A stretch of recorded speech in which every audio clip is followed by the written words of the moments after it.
రాజుల మొదటి గ్రంథము 7వ అధ్యాయము.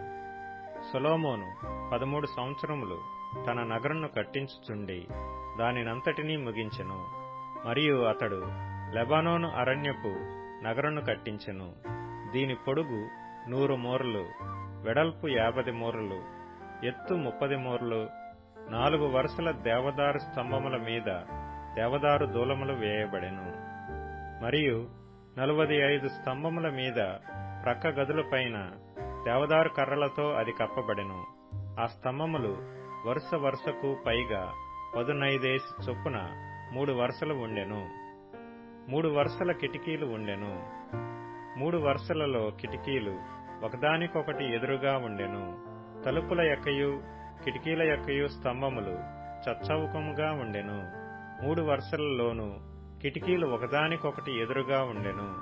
మరియు అతడు స్తంభములు గల ఒక మంటపమును కట్టించెను. దాని పొడుగు 50 మూరలు, వెడల్పు 30 మూరలు. ఒక మంటపమును వాటి ఎదుట ఉండెను. స్తంభములను లావుగల దూలములను వాటి ఎదుట ఉండెను. తరువాత తాను తీర్పు తీర్చ కూర్చుండుటకై ఒక అధికార మంటపమును కట్టించెను. దాని నట్టిల్లు కొన మొదలు దేవదారు కర్రతో కప్పబడెను. లోపలి ఆవరణములో తన నివాసపు ఇంటిని ఆ విధముగానే కట్టించెను. మరియు సొలొమోను తాను వివాహమైన ఫరో కుమార్తెకు ఈ మంటపము వంటి ఒక నగరును కట్టించెను. ఈ కట్టడములన్నీయు పునాది మొదలుకొని గోడ చూరు వరకు లోపలను వెలుపలను వాటి పరిమాణ ప్రకారముగా తొలవబడినట్టివియు, రంపముల చేత కోయబడినట్టివియు, మిక్కిలి వెలగల రాళ్లతో కట్టబడెను. ఈ ప్రకారమే గొప్ప ఆవరణపు వైపుననున్న వెలుపలి భాగమును ఉండెను. దాని పునాది 10 మూరలు గల మిక్కిలి వెలగల పెద్ద రాళ్లతో కట్టబడెను. పైతట్టున పరిమాణ ప్రకారముగా చెక్కబడిన మిక్కిలి వెలగల రాళ్లును దేవదారు కర్రలను గలవు. గొప్ప ఆవరణమునకు చుట్టూను 3 వరుసల చెక్కిన రాళ్లును 1 వరుస దేవదారు దూలములను కలవు. యెహోవా మందిరములోని ఆవరణము కట్టబడిన రీతినే ఆ మందిరపు మంటపమును కట్టబడెను. రాజైన సొలొమోను తూరు పట్టణములో నుండి హీరామును పిలువనంపించెను. ఇతడు నఫ్తాలి గోత్రపు విధవరాలి కుమారుడై ఉండెను. ఇతని తండ్రి తూరు పట్టణపు వాడగు ఇత్తడి పనివాడు. ఈ హీరాము పూర్ణ ప్రజ్ఞగల బుద్ధిమంతుడును, ఇత్తడితో చేయు సమస్తమైన పనులలోనూ బహు చమత్కారపు పనివాడునై ఉండెను. అతడు సొలొమోను నొద్దకు వచ్చి అతని పని అంతయు చేసెను. ఏమనగా అతడు 2 ఇత్తడి స్తంభములు పోతపోసెను. ఒక్కొక్క స్తంభము 18 మూరల నిడివి గలది, ఒక్కొక్కటి 12 మూరల కైవారము గలది. మరియు స్తంభముల మీద ఉంచుటకై ఇత్తడితో 2 పీటలు పోతపోసెను. ఒక పీట యొక్క ఎత్తు 5 మూరలు, రెండవ పీట యొక్క ఎత్తు 5 మూరలు.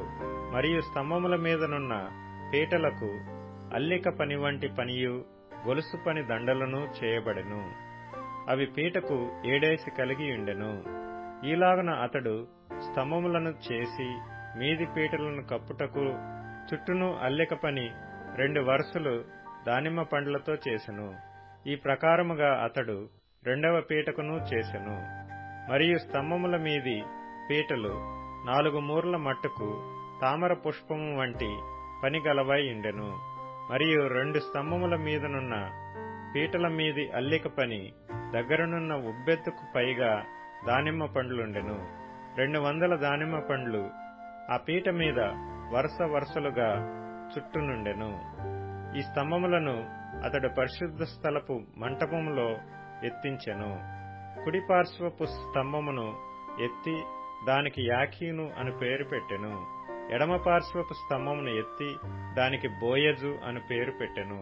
ఈ స్తంభముల మీద తామర పుష్పముల వంటి పని ఉండెను. ఈలాగున స్తంభముల యొక్క పని సమాప్తమాయెను. మరియు అతడు పోత పనితో ఒక సముద్రమును చేసెను. అది ఈ తట్టు పై అంచు మొదలుకొని ఆ తట్టు పై అంచు వరకు 10 మూరలు. అది 5 మూరల ఎత్తుగలదై గుండ్రముగా ఉండెను. దాని కైవారము 30 మూరలు. దాని పై అంచునకు క్రింద చుట్టూను గుబ్బలుండెను. మూరకు 10 గుబ్బల చొప్పున ఆ గుబ్బలు సముద్రము చుట్టూను ఆవరించి ఉండెను. అది పోతపోయబడినప్పుడు ఆ గుబ్బలు 2 వరుసలుగా పోతపోయబడెను. అది 12 ఎడ్ల మీద నిలువబడి ఉండెను. వీటిలో 3 ఉత్తర దిక్కును, 3 పడమర దిక్కును, 3 దక్షిణ దిక్కును, 3 తూర్పు దిక్కును చూచుచుండెను. వీటి మీద ఆ సముద్రము ఎత్తబడి ఉండెను. వాటి వెనుకటి భాగములన్నీయు లోపలి తట్టు త్రిప్పబడి ఉండెను. అది బెత్తెడు దళసరి గలదై ఉండెను. దాని పై అంచు పాత్రకు పై అంచు వలె తామర పుష్పముల వంటి పని కలిగి ఉండెను. అది 9 గరిసెలు పట్టును. మరియు అతడు 10 ఇత్తడి స్తంభములు చేసెను. ఒక్కొక్క స్తంభము 4 మూరల పొడుగు, 4 మూరల వెడల్పు, 3 మూరల ఎత్తు కలిగి ఉండెను. ఈ స్తంభముల పని రీతి ఏదనగా వాటికి ప్రక్క పలకలు కలవు. ఆ ప్రక్క పలకలు జవల మధ్య ఉండెను. జవల మధ్యనున్న ప్రక్క పలకల మీద సింహములను, ఎడ్లను, కెరూబులను ఉండెను. మరియు జవల మీద అలాగుండెను. సింహముల క్రిందను ఎడ్ల క్రిందను వ్రేలాడు దండల వంటి పని కలిగి ఉండెను. మరియు ప్రతి స్తంభమునకు 4 ఇత్తడి చక్రములు, ఇత్తడి ఇరుసులను కలిగి ఉండెను. దాని 4 మూలలను దిమ్మలు కలవు. ఈ దిమ్మలు తొట్టి క్రింద అతికిన ప్రతి స్థలము దగ్గర పోతపోయబడెను. మరియు దాని మూతి పై పీట యందును మీదను మూరెడు నిడివి. అయితే మూతి క్రింద స్తంభము పని చొప్పున గుండ్రముగా ఉండి మూరన్నర నిడివి. మరియు ఆ మూతి మీద ప్రక్కలు గల చెక్కిన పనులు గలవు. ఇవి గుండ్రనివి కాక చచ్చౌకముగా ఉండెను. మరియు ప్రక్క పలకల క్రింద 4 చక్రములు కలవు. చక్రముల ఇరుసులు స్తంభములతో అతకబడి ఉండెను. ఒక్కొక్క చక్రము మూరెడున్నర నిడివి గలదై ఉండెను. ఈ చక్రముల పని రథ చక్రముల పని వలె ఉండెను.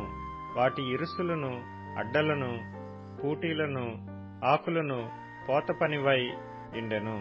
ఒక్కొక్క స్తంభపు 4 మూలలను 4 దిమ్మలు కలవు. ఈ దిమ్మలను స్తంభమును ఏకాండముగా ఉండెను. మరియు స్తంభమును పైని చుట్టూను జేనెడు ఎత్తుగల గుండ్రని బొద్దు కలిగి ఉండెను. మరియు స్తంభమును పైనున్న జవలును ప్రక్క పలకలను దానితో ఏకాండముగా ఉండెను. దాని జవల పలకల మీదను దాని ప్రక్క పలకల మీదను అతడు కెరూబులను, సింహములను, తమాల వృక్షములను ఒక్కొక్క దాని చోటును బట్టి చుట్టూను దండలతో వాటిని చెక్కెను. ఈ ప్రకారము అతడు 10 స్తంభములను చేసెను. అన్నిటి పోతయను, పరిమాణమును, రూపమును ఏకరీతిగా ఉండెను. తరువాత అతడు 10 ఇత్తడి తొట్లను చేసెను. ప్రతి తొట్టి 720 తూములు పట్టున్నది. ఒక్కొక్క తొట్టి 4 మూరలు. ఒక్కొక్క స్తంభము మీద ఒక్కొక్క తొట్టి పెట్టబడెను. మందిరపు కుడి పార్శ్వమున 5 స్తంభములను, మందిరము యొక్క ఎడమ పార్శ్వమున 5 మట్లను అతడు ఉంచెను. సముద్రమును దక్షిణమునకు ఎదురుగా తూర్పు తట్టున మందిరము యొక్క కుడి పార్శ్వమున ఉంచెను. మరియు హీరాము తొట్లను, చేటలను, గిన్నెలను చేసెను. ఈ ప్రకారము హీరాము రాజైన సొలొమోను ఆజ్ఞను బట్టి యెహోవా మందిరపు పని అంతయు ముగించెను.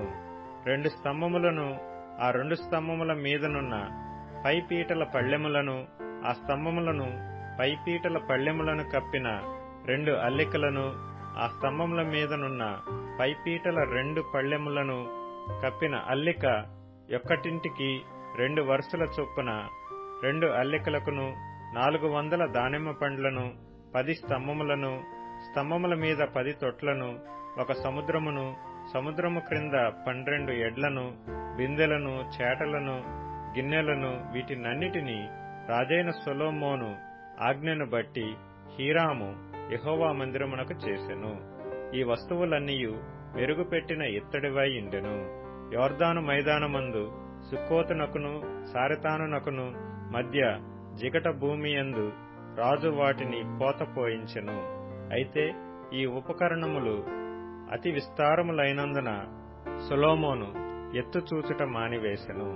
ఇత్తడి యొక్క ఎత్తు ఎంతైనది తెలియబడకపోయెను. మరియు సొలొమోను యెహోవా మందిర సంబంధమైన తక్కిన ఉపకరణములన్నిటినీ చేయించెను.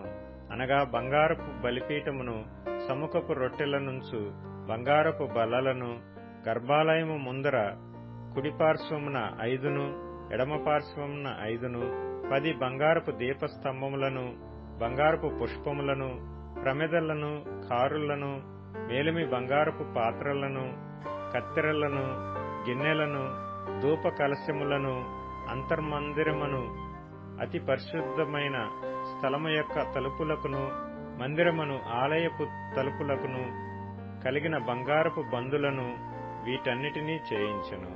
ఈ ప్రకారము రాజైన సొలొమోను యెహోవా మందిరమునకు చేసిన పని అంతయు సమాప్తమాయెను. మరియు సొలొమోను తన తండ్రి అయిన దావీదు ప్రతిష్ఠించిన వెండి బంగారమును ఉపకరణములను తెప్పించి యెహోవా మందిరపు ఖజానాలో ఉంచెను.